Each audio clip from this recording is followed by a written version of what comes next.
Imagine uma guerra que começa e termina antes do seu café esfriar na xícara. Em menos de 40 minutos, um palácio vira ruína, um sultão foge, centenas de pessoas morrem, e um dos maiores impérios do planeta registra, quase com frieza burocrática, mais uma vitória em seus relatórios coloniais. Não é uma história de batalhas épicas, não é uma história de estratégias geniais. É a história de orgulho, teimosia e de um império que simplesmente não aceitava ouvir a palavra não. Hoje, na Cripta História BR, você vai conhecer a Guerra Anglo-Zanzibari, a guerra mais curta já registrada, e outras guerras tão absurdas que parecem piada, mas aconteceram de verdade. Respira fundo, porque essa é a história de como 38 minutos foram suficientes para destruir um palácio e expor o lado mais idiota das decisões humanas. Inferno no Paraíso, século XIX. A Europa está obcecada em dividir a África em linhas de mapa, tratados secretos e canhões. É a chamada Partilha da África, a corrida colonial em que potências como o Reino Unido, a França e a Alemanha disputam territórios, portos e rotas comerciais como se fossem peças num tabuleiro de xadrez. No meio desse tabuleiro existe um ponto pequeno, mas extremamente valioso: Zanzibar. Um arquipélago no Oceano Índico, em frente à costa da atual Tanzânia. Durante séculos, Zanzibar foi um entreposto comercial importante. Especiarias, marfim, tecidos e também o trágico comércio de pessoas escravizadas. Em 1890, um acordo conhecido como Tratado de Heligoland-Zanzibar coloca oficialmente a ilha na esfera de influência britânica. Na prática, Zanzibar vira um protetorado. Continua existindo um sultão local, com título e pompa, mas a palavra final sobre o que realmente importa vem de Londres. Para manter tudo em ordem, os britânicos apoiam a ascensão de um sultão considerado confiável. Hamad bin Tuaini, visto como pró-britânico, assume o poder em 1893. Por alguns anos, o arquipélago vive uma paz tensa. Por fora, palácios, mesquitas, comércio vibrante. Por dentro, a certeza de que qualquer mudança no trono precisa, antes de tudo, agradar ao Império Britânico. Essa aparente estabilidade termina numa manhã específica, 25 de agosto de 1896. Naquela manhã, o sultão Hamad bin Tuaini morre de forma súbita dentro do palácio. A versão oficial fala em doença, mas pelos corredores surge outra muitos sussurram como suspeito é o de seu próprio primo, Khalid bin Bargas. Poucas horas depois da morte do sultão, Khalid age com uma rapidez impressionante. Ele ocupa o palácio, reúne apoiadores e se declara o novo sultão de Zanzibar. Tudo isso sem ao menos consultar os britânicos, que pelos acordos vigentes ele era obrigado a fazer. Do ponto de vista de Londres, isso é uma afronta direta. Do ponto de vista de Khalid, é uma janela de oportunidade. Se ele agir rápido o suficiente, talvez consiga se firmar no trono antes que o império consiga reagir. Os diplomatas britânicos em Zanzibar, liderados por Basil Cave, não perdem tempo. Eles enviam uma mensagem clara a Khalid. Ele deve deixar o palácio imediatamente e renunciar às suas pretensões ao trono. O candidato que os britânicos consideram legítimo é outro, Hamoud bin Mohammed. Khalid ignora. Pelo contrário, ele começa a fortalecer o palácio, convoca guardas leais, acumula armas, distribui munição. Muitos dos canhões e rifles ali presentes foram, ironicamente, presentes britânicos a sultões anteriores, em tempos de amizade e conveniência. Enquanto o palácio se transforma numa fortaleza improvisada, o porto de Zanzibar muda de cenário. Navios de guerra britânicos começam a chegar e a se posicionar.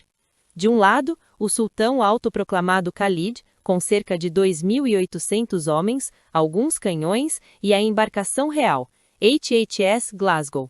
Do outro, a Marinha Britânica, com cruzadores modernos, artilharia pesada e cerca de 1.000 homens bem treinados. É uma balança de poder ridiculamente desproporcional, mas o orgulho não trabalha com números, o orgulho trabalha com símbolos.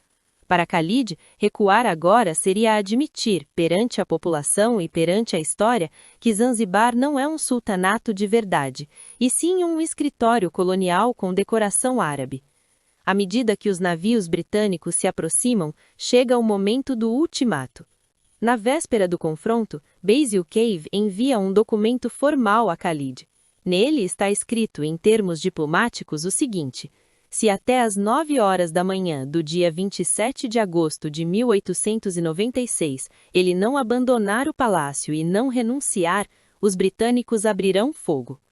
É aquela postura típica de império. Primeiro criam a aparência de legalidade, depois usam a força.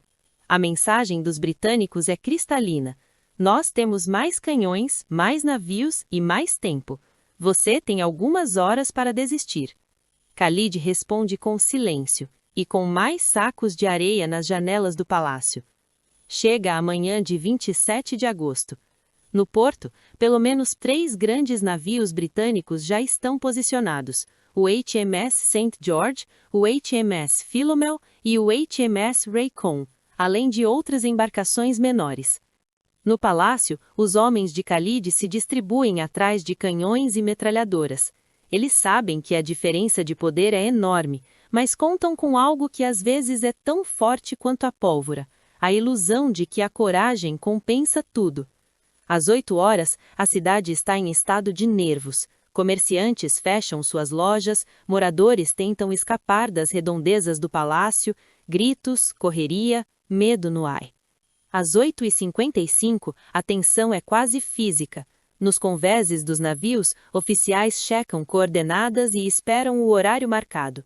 No palácio, soldados apontam armas em direção ao mar, sabendo que talvez nunca mais vejam outra manhã. Um relógio marca 8h59. Falta 1 minuto para o fim do ultimato. 9 horas em ponto. O prazo termina. Khalid continua no palácio, nenhuma bandeira branca é hasteada, nenhuma renúncia é anunciada. A ordem é dada. Os navios britânicos disparam. Uma chuva de projéteis corta o ar sobre o porto e atinge diretamente o complexo do palácio. As paredes de pedra e as estruturas de madeira, nunca projetadas para aguentar o impacto de artilharia naval moderna, começam a rachar, a desmoronar, a pegar fogo. As baterias de Khalid tentam responder. Alguns tiros partem dos canhões em terra, algumas metralhadoras disparam desesperadamente contra os navios, mas a diferença de alcance, precisão e treinamento é brutal. Enquanto a artilharia de Zanzibar atira quase às cegas, os artilheiros britânicos ajustam miras com frieza profissional. A embarcação real, o iate HHS Glasgow, torna-se um alvo óbvio. Em poucos minutos, é atingida, danificada e acaba afundando diante do palácio em chamas. Dentro do palácio, o cenário é de caos absoluto. Tijolos e bigas desabam, salas pegam fogo, corredores se enchem de fumaça espessa. Soldados tentam se abrigar, civis tentam fugir, gritos ecoam misturados ao barulho dos canhões. Em meio a tudo isso, acontece uma cena que diz muito sobre a natureza dessa guerra. Enquanto seus homens morrem tentando defender o palácio, Khalid toma outra decisão: fugir.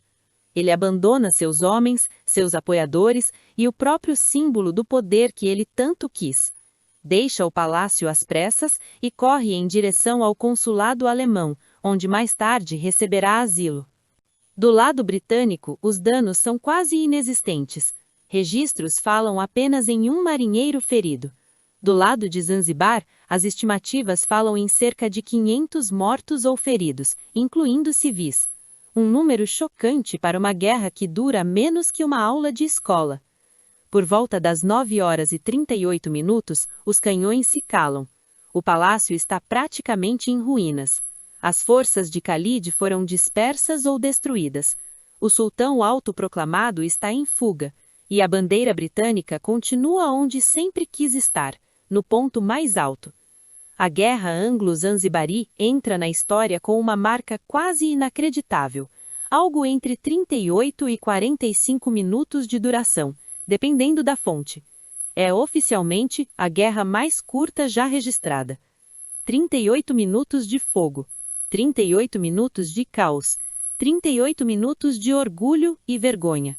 Com o palácio destruído e Khalid fora de cena, os britânicos não perdem tempo em restaurar a ordem. Eles colocam no trono o homem que já haviam escolhido como sucessor ideal, Hamoud bin Mohammed, um sultão muito mais alinhado aos interesses do império. É um símbolo perfeito da lógica colonial.